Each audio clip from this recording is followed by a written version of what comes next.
chover perdão e graça sobre mim, perdão e graça, e lava-me, Senhor, pois hoje... Olá, irmãos, tudo bem? Vamos dar início a mais uma aula do nosso programa de discipulado. Nós tratamos na nossa última aula falando sobre a criação e hoje nós vamos tratar sobre a queda ou o pecado. Então, ao fundo aí você tem uma imagem do Benjamin West, um norte-americano que retratou aí a expulsão de Adão e Eva do Jardim do Éden. Um belíssimo quadro, uma pintura belíssima que retrata aí realisticamente o fato ocorrido e narrado na Bíblia em Gênesis capítulo de número 3. Então, vamos dar continuidade à nossa aula. Essa é a lição de número 9 do nosso programa de discipulado. E aí vamos entender a queda do homem e as consequências dessa queda para nós, e como nós podemos entender a nossa salvação à luz desse processo narrado aí em Gênesis capítulo de número 3. Começamos definindo o que de fato é o pecado. Então, a queda ela tem origem justamente aí no pecado. Nós sabemos que antes mesmo da criação do homem, Satanás já tinha pecado, mas nós temos nesse contexto o pecado aí sendo trazido à criação através de Satanás. Então, o que é basicamente o pecado? Então, a grosso modo, em palavras simples, é errar o alvo. Então, o pecado, ele é... O erro do alvo, na verdade, é sair do padrão perfeito de Deus, que é a vontade dele. Então, o homem, ele se distanciou da vontade de Deus a partir do momento em que ele quis ser como Deus. Há uma discussão sobre se a raiz do pecado é o orgulho ou é a impiedade. Então, o orgulho, o que seria basicamente o orgulho? Não é a pessoa ser rica, não é andar com o melhor carro, não é ter os melhores tênis ou viver uma vida esbanjando, gastando muito. Há pessoas que têm muito dinheiro e são extremamente humildes, e há pessoas que são pobres e extremamente orgulhosas. Então, o orgulho, ele é essa ideia de tirar Deus de cena e querer que a minha vontade prevaleça sobre a vontade de Deus. Ou seja, nós queremos ser Deus. Então, o orgulho, ele se expressa no desejo de autoglorificação. O meu desejo, a minha vontade deve sobrepor, deve estar acima da vontade de Deus. A impiedade, num outro aspecto, ela traz a ideia de uma vida, na verdade, que não pensa em Deus. Uma vida que pensa pouco. Então, nós podemos ter vontades ímpias no sentido de que não desejamos ou não pensamos em Deus, não desejamos a sua vontade, não dependemos dele. Então, basicamente, o pecado seria errar o alvo. Então, nós acabamos nos distanciando de Deus por não querer buscar a sua vontade, por não exercer a sua vontade, por não desejarmos sermos dependentes dele. Então, o pecado se revelou para o homem nesse desejo de ser como Deus. E aí nós vamos tratar sobre isso mais adiante. Então, como nós podemos entender a entrada do pecado no mundo? E aí eu usei a palavra Gênese e não Gênesis, mas a palavra Gênese como a ideia de origem. Então, o homem ele tinha a plena liberdade, para escolher entre o bem e o mal. Então, é uma discussão que se tem aí há 2000 anos de igreja, de que a única pessoa, o único homem, ou na verdade as únicas pessoas, os únicos homens, aí homem no sentido de termo geral, de humanidade, as pessoas que tiveram verdadeiramente livre-arbítrio foram Adão e Eva. Então, depois da queda deles dois, todas as pessoas não têm mais livre-arbítrio, que é o desejo da livre vontade de ter essa liberdade de fazer tanto o bem como o mal. E depois da queda, todas as pessoas são inclinadas necessariamente para fazer o mal. Então, Adão e Eva foram como sendo a coroa da criação, aquilo de mais excelente que Deus criou na criação. Eles eram os únicos que tinham a liberdade para escolher entre o bem e o mal. Então essa é uma discussão traçada em Agostinho de Hipona, lá na Idade Média. Então ele já trabalhava esse conceito, dizendo que o homem tinha liberdade para escolher entre o bem e o mal e exercia ali o seu livre-arbítrio. Só que com a queda, nós hoje não temos mais livre-arbítrio. Nós não temos mais liberdade. A nossa vontade sempre será inclinada para fazer o mal. Nós vamos entender isso mais adiante. Então, quando nós falamos sobre a entrada do pecado no mundo, nós devemos lembrar que Adão e Eva eram os únicos que tinham plena liberdade para escolher entre fazer o bem e o mal. Então o Senhor, lá em Gênesis, deu uma ordem direta a Adão como a Eva. E que ordem foi essa? Então nós temos aí o texto de Gênesis capítulo 2, verso 16 e 17. Você deve lembrar que Deus criou todas as coisas e ali deixou para que Adão e Eva eles pudessem cuidar do jardim, dominar sobre o jardim. No capítulo 2, e aí eu peço para você abrir sua Bíblia, capítulo 2, verso de número 15. Então Deus diz: tomou, pois, o Senhor Deus ao homem e o colocou no jardim do Éden para o cultivar e o guardar. Então o homem tinha a incumbência de cuidar do jardim, cuidar ali dos animais e exercer ali livremente o seu desejo, na verdade a sua liberdade como criatura de Deus. Então quando nós chegamos em Gênesis 16 e 17, Deus dá uma ordem direta. Então Deus cria todas as coisas e lá no jardim Deus coloca duas espécies de árvore. A árvore do conhecimento do bem e do mal e a árvore da vida. Geralmente nós nunca lembramos na nossa leitura de Gênesis dessa árvore da vida. Mas ela estava lá no jardim também, como está relatado aqui no livro de Gênesis. No capítulo 2, verso 16 e 17, Deus nos diz o seguinte: e o Senhor Deus lhe deu essa ordem a Adão e a Eva: de toda a árvore do jardim comerás livremente, mas da árvore do conhecimento do bem e do mal não comerás, porque no dia em que dela comeres, certamente morrerás. Então, preste atenção na ênfase que nós temos nesse texto, que é: Deus criou Adão e Eva, colocou, na verdade, tudo, as plantas, os animais, colocou eles lá e diz: olha, vocês têm liberdade para comer de toda a árvore do jardim. Toda a árvore do jardim vocês podem comer livremente. Veja como o nosso coração coração humano, ele muitas vezes está insatisfeito com algumas coisas. Então Deus diz: vocês podem comer de toda a árvore do jardim.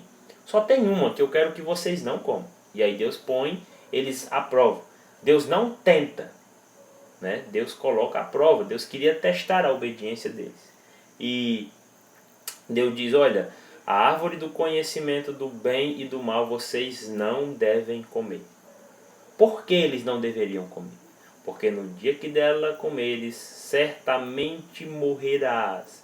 Então Deus está dando uma ordem direta: no dia que vocês me obedecerem, certamente morrerás. Aqui Deus não está dizendo apenas que eles iam morrer fisicamente. Eles iam morrer espiritualmente por desobedecerem a uma ordem expressa, uma ordem clara e direta de Deus. Então a Gênesis, ou a entrada do pecado no mundo, está justamente aí, nessa desobediência. Porque Deus dá a ordem para que eles não comam, na verdade comam de todas as árvores, mas de uma apenas. No meio do jardim eles não deveriam comer, e essa seria a árvore do conhecimento do bem e do mal. Quando nós tratamos sobre o engano, devemos lembrar que alguém entra em cena, e essa pessoa é Satanás.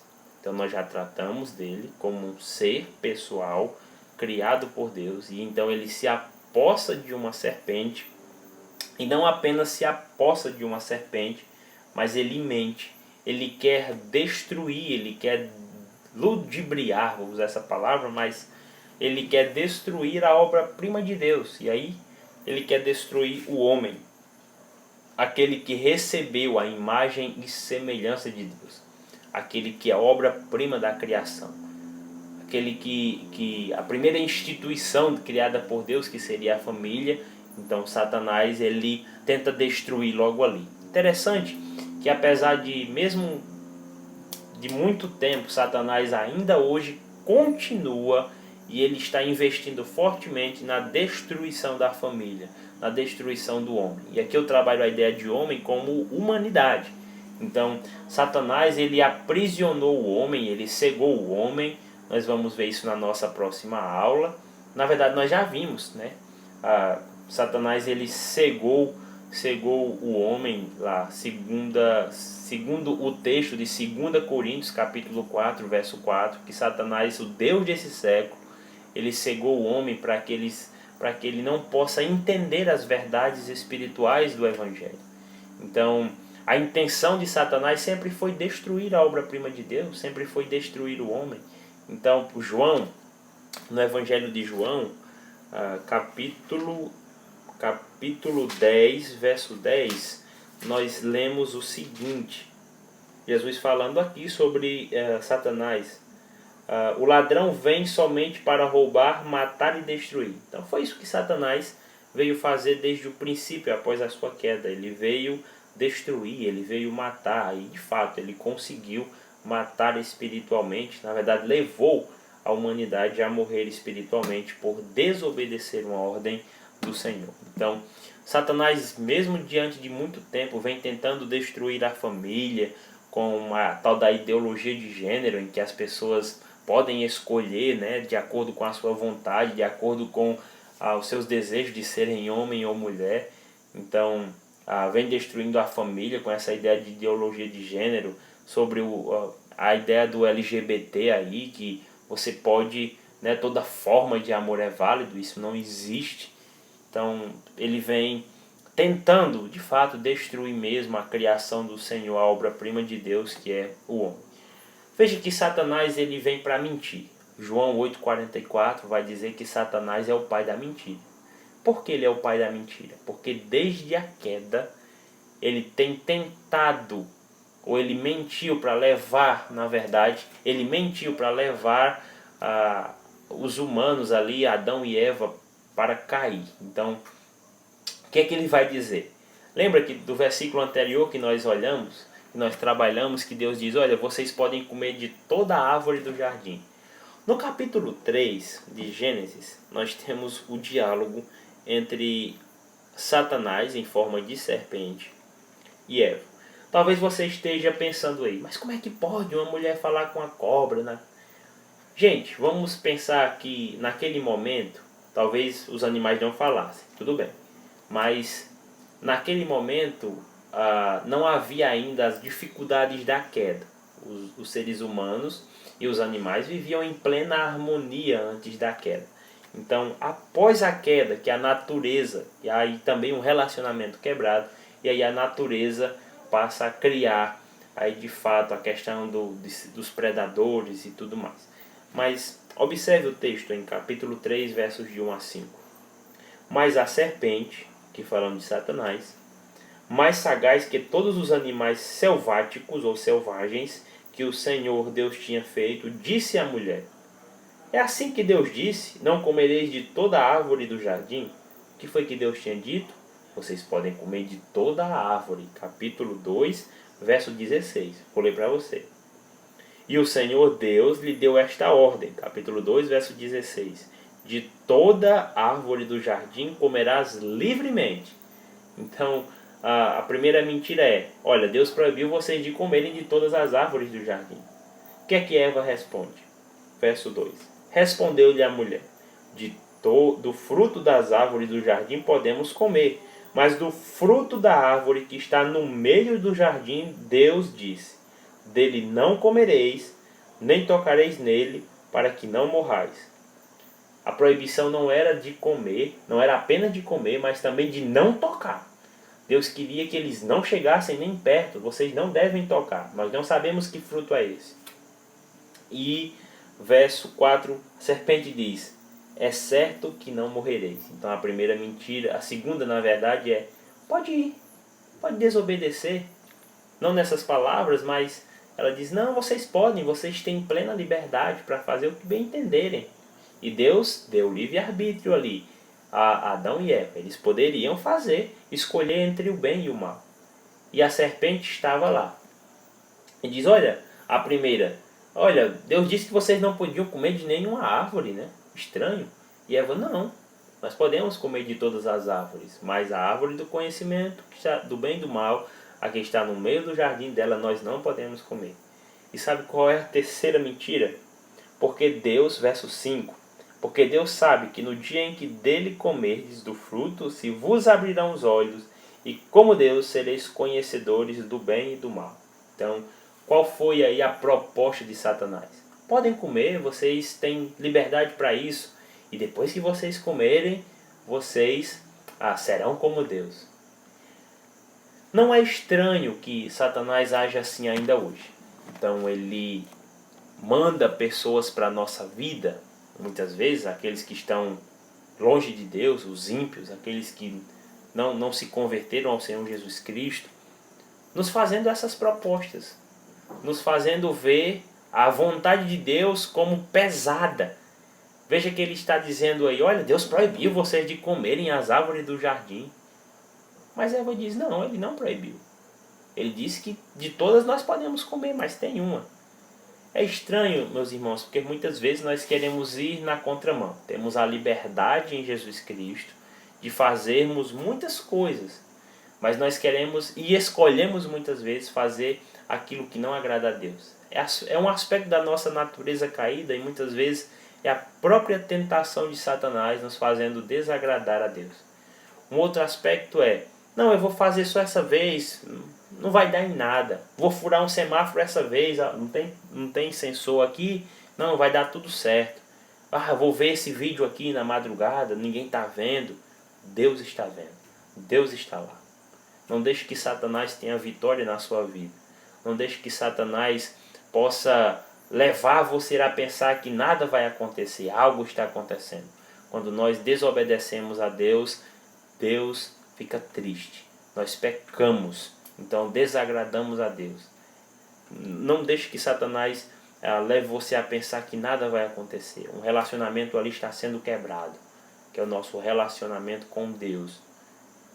Nós, como a Bíblia diz, nós entristecemos o seu espírito. Então, Satanás ele nos engana a esse ponto, nos leva a pensar que o nosso pecado muitas vezes não vai dar em nada. Mas quanto mais praticamos o pecado, mais somos endurecidos e não sentimos que precisamos nos arrepender e voltar para Deus. E aí acontece de fato a queda. Então, no acho que é Gênesis 3:6, eu vou dar uma conferida. Eu acho que eu talvez tinha colocado errado essa referência, mas Gênesis capítulo 3, isso mesmo, verso 6. Vendo a mulher que a árvore era boa para se comer, agradável aos olhos, e árvore desejável para dar entendimento, tomou do fruto e comeu, e deu também ao marido, e ele comeu. Satanás conseguiu o que ele queria. Eva foi enganada. Ela foi enganada por Satanás, ludibriada. E aí nós temos aí a palavra de Deus dizendo que a mulher viu que a árvore era boa para se comer, era agradável aos olhos, era desejável para dar entendimento. Fazendo aqui um paralelo, nós temos um outro texto em 1 João capítulo 2, verso de 15 a 16, que mostra um paralelo daquilo que aconteceu com Eva e que acontece também conosco muitas vezes. O que é que João está nos ensinando? Não ameis o mundo, nem as coisas que há no mundo. Se alguém amar o mundo, o amor do Pai não está nele. Verso 15. Porque tudo que há no mundo, e aí ele faz esse paralelo com o pecado de Eva. Então, Eva viu que a árvore era boa para se comer. Qual o paralelo aqui? Concupiscência da carne. Ela desejou. O desejo forte da carne.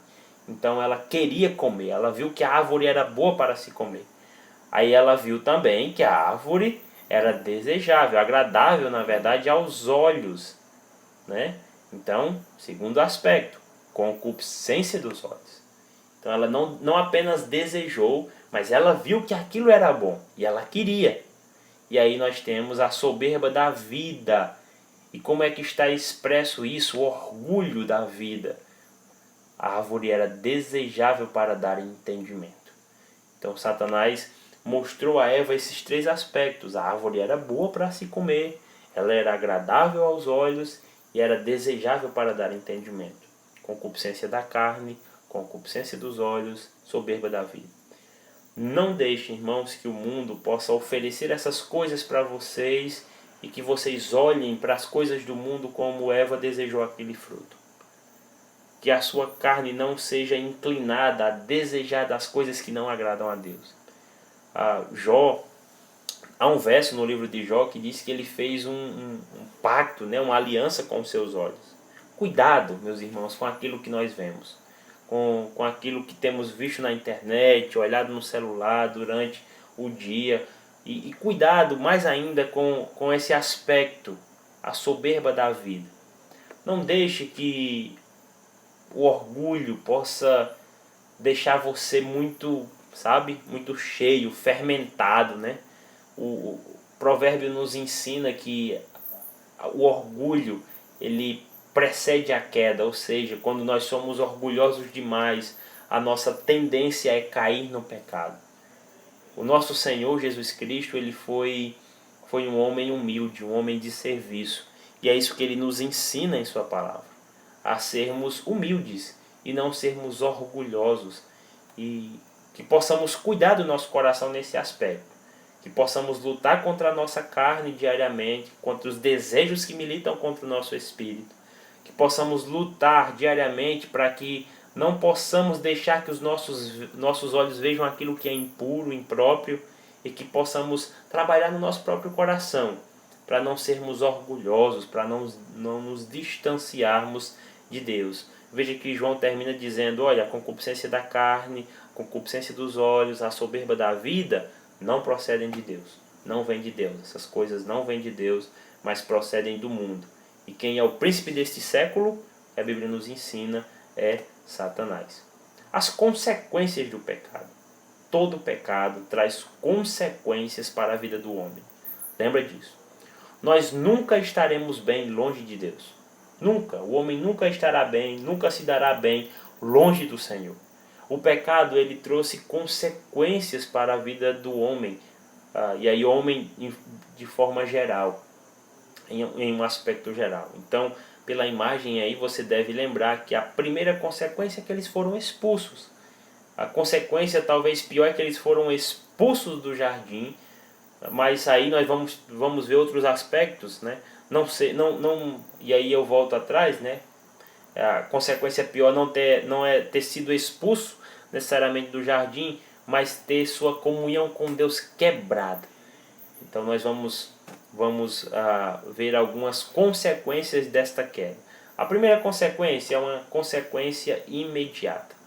O homem agora era conhecedor do mal. Lembra que Satanás, na verdade Deus tinha dado uma ordem dizendo, olha, se comer do fruto, vocês vão morrer, vocês morrerão.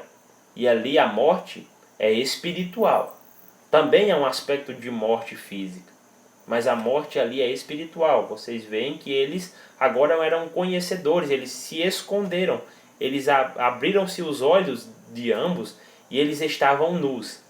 Você deve lembrar da nossa última aula que nós tratamos o sexo como algo abençoado por Deus. Foi algo que Deus deu ao homem para reprodução, para multiplicar. É uma bênção dentro do casamento. Muitas pessoas têm dito que a queda foi por causa do sexo. Não foi isso. Não é esse aspecto. Não acredite nessa conversa. A Bíblia não enfatiza isso. Não diz que foi isso. A queda foi por desobediência. Foi por orgulho do homem. Por orgulho de Adão e Eva. Então, eles quiseram ser como Deus. A árvore era boa, com concupiscência da carne, era agradável aos olhos. Então, Eva quis aí ter o conhecimento de Deus junto com Adão. E aí abriram-se os olhos. Deus disse, no dia que vocês comerem dessa árvore do conhecimento do bem e do mal, vão abrir os olhos de vocês. Lembra que eles estavam nus, no capítulo 2, verso 25. Ora, um e outro, o homem e sua mulher, estavam nus e não se envergonhavam. Então, antes da queda, a nudez não era algo que trazia vergonha. Eles eram inocentes, até a própria nudez ali trazia esse aspecto de inocência. O pecado ainda não tinha, de fato, corrompido o coração do homem, sensualizado o coração do homem. Quando nós chegamos em Gênesis 3:7, após a queda, nós temos o seguinte relato. Abriram-se então os olhos de ambos, homem e mulher, e percebendo que estavam nus, coseram folhas de figueira e fizeram cintas para si. Quando ouviram a voz do Senhor Deus, que andava no jardim pela viração do dia, esconderam-se da presença do Senhor Deus, o homem e sua mulher, por entre as árvores do jardim. Então, qual é a consequência imediata? ênfase. Eles agora reconheceram que estavam nus. O pecado corrompeu o coração do homem, trouxe agora vergonha, sensualizou e um outro aspecto. O homem agora foge da presença de Deus. O homem agora foge da presença do Senhor. E esse é um dos aspectos imediatos da queda. O nosso pecado nunca vai nos levar para próximo de Deus. Pelo contrário. A tendência do pecado é nos levar distantes de Deus. Distantes da pessoa do Senhor. A tendência do nosso pecado é nos levar a nos esconder diariamente da presença de Deus. É por isso que nós temos que ter intimidade com o Senhor, ler a sua palavra e orarmos diariamente. Por quê? Porque o pecado, a nossa natureza pecaminosa, tende a nos levar a nos esconder da presença de Deus. Isso é uma das consequências do pecado que se alastrou desde Adão até os nossos dias. E aí nós temos as consequências proferidas por Deus. Para a serpente, nós temos o capítulo 3, verso 14 e 15, diz o seguinte. Então o Senhor Deus disse à serpente, visto que isso fizeste, ela agora seria uma maldita entre todos os animais domésticos, e o és entre todos os animais selvagens. Ela rastejará a serpente sobre o ventre e comerá pó todos os dias da sua vida. Então, para a serpente, nós temos aí a praga de que a maldição de que ela rastejaria toda a sua vida. E para a mulher, verso 16. E a mulher disse, multiplicarei sobremodo os sofrimentos da tua gravidez, em meio a dores darás à luz filhos. O teu desejo será para o teu marido e ele te governará. As mulheres agora terão dores de parto, as dores seriam aumentadas, porque Deus diz que vai multiplicar sobremodo as dores. Talvez, antes da queda, as dores seriam menores, mas agora as dores serão multiplicadas sobremodo. E aqui tem uma segunda parte desse versículo que muitas pessoas interpretam errado, que diz o seguinte, o teu desejo será para o teu marido e ele te governará. A ideia aqui é que o desejo da mulher seria sempre dominar o homem. E esse, por natureza, é talvez um desejo muito comum das mulheres, que é querer tomar a frente, a primazia, mas Deus está dizendo, olha, o teu desejo será para o teu marido. É a ideia de que o seu marido vai ser contra esse seu desejo e você deve, a partir de agora, ser submissa a ele. Uma segunda, e aí nós temos aí as maldições proferidas para o homem, verso 3:17. E Adão disse, visto que atendeste à voz da tua mulher e comeste da árvore, que eu te ordenara não comesse, maldita é a terra por tua causa, em fadigas obterá dela o sustento durante os dias da tua vida. Se o homem agora quiser sustentar a sua família, ele deve trabalhar. Então a terra é maldita por causa de Adão, e aí por causa da queda e da desobediência de Adão, os homens agora devem trabalhar para obter o seu pão, o sustento para a sua família diariamente. E para todos nós, o que nos restou, verso 19. No suor do rosto comerás o teu pão, até que tornes a terra, pois dela fostes formado, porque tu és pó, e ao pó tornarás. Aqui nós temos o clímax da queda. Tu és pó, e ao pó tornarás. Todos nós estamos mortos espiritualmente sem Jesus Cristo, antes de Jesus Cristo. E somos pó porque Deus nos faz lembrar que nós fomos criados do pó e ao pó tornaremos quando nós falamos em nosso corpo, de forma física. Mas há uma maldição que foi também dada a nós, depois da queda, a nossa morte espiritual. Não apenas a morte física, mas também a morte espiritual. Então os homens eles nascem em pecado, como diz Davi no Salmo 51, verso 5.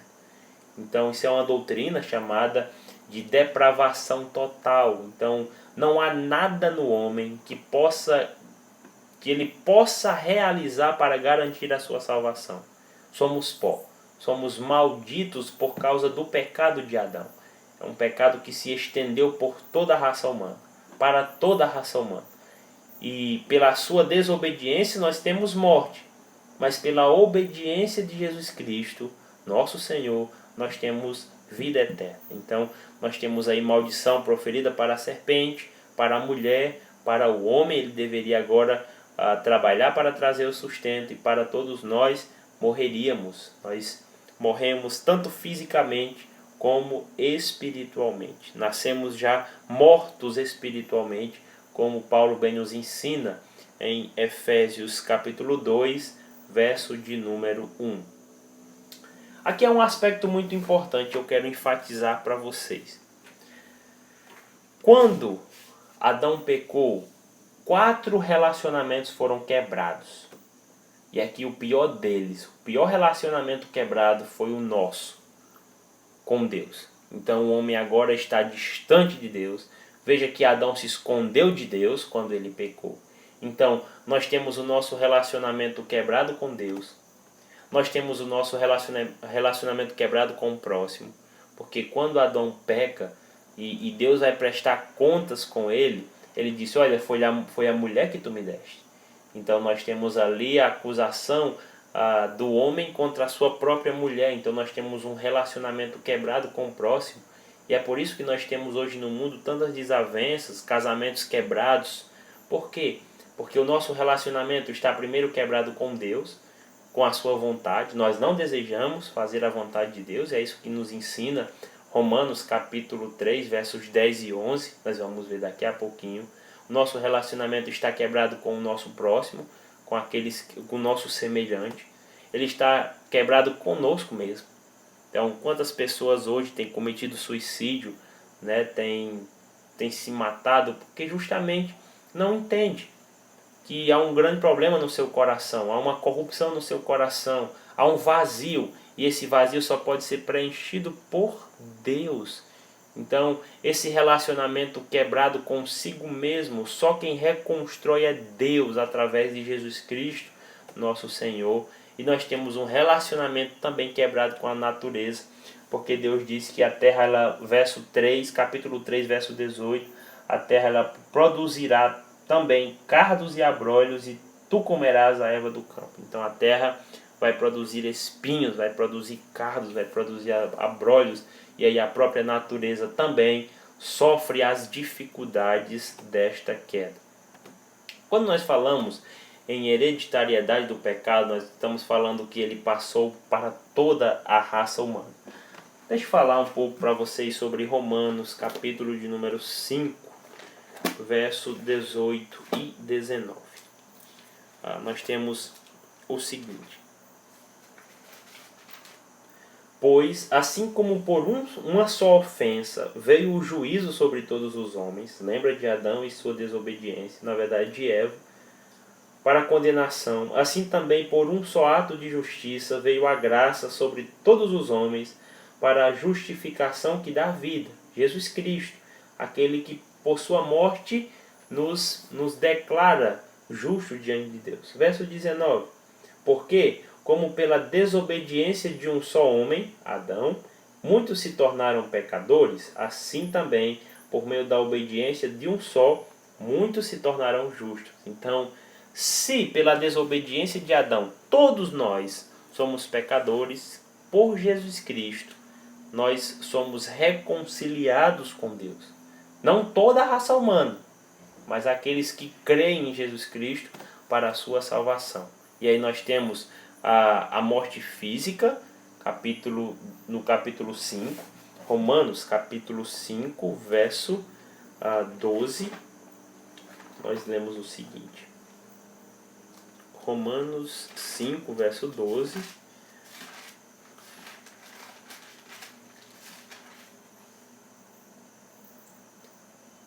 Portanto, assim como por um só homem entrou o pecado no mundo, Adão, e pelo pecado a morte, assim também a morte passou a todos os homens, porque todos pecaram.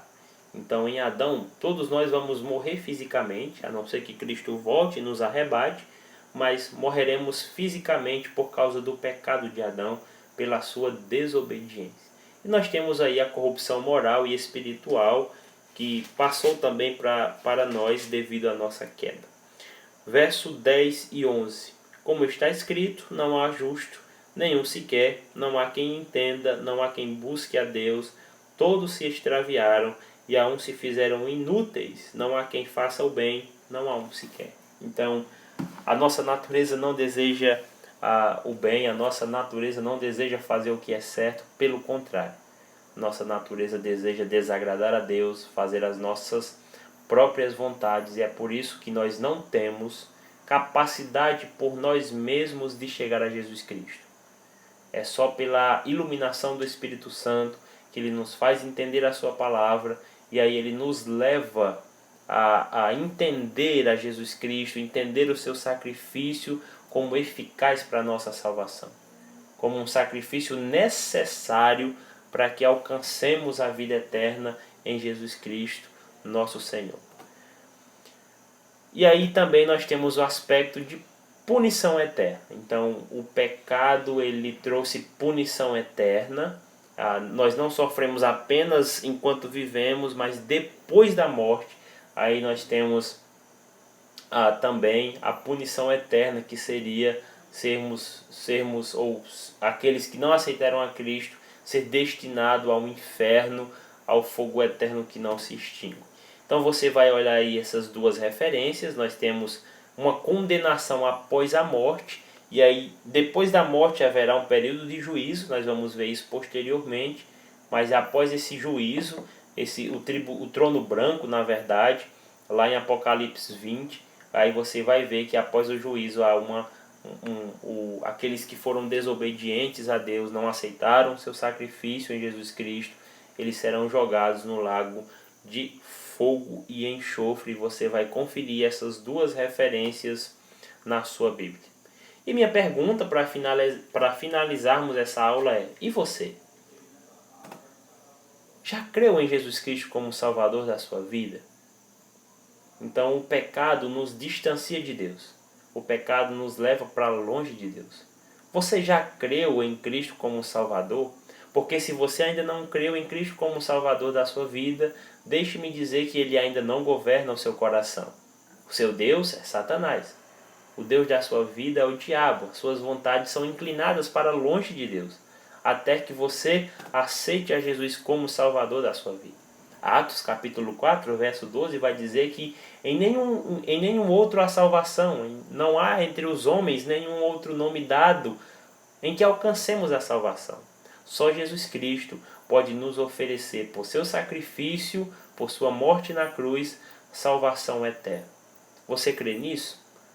Ore ao Senhor, peça discernimento para que você possa entender a salvação, possa buscar a Jesus Cristo e que você também possa aceitá-lo como Senhor e Salvador da sua vida. Lembre, o pecado e a Bíblia nos faz entender que não há capacidade em nós de buscarmos a nossa salvação, não há obras que realizemos que possam trazer a salvação.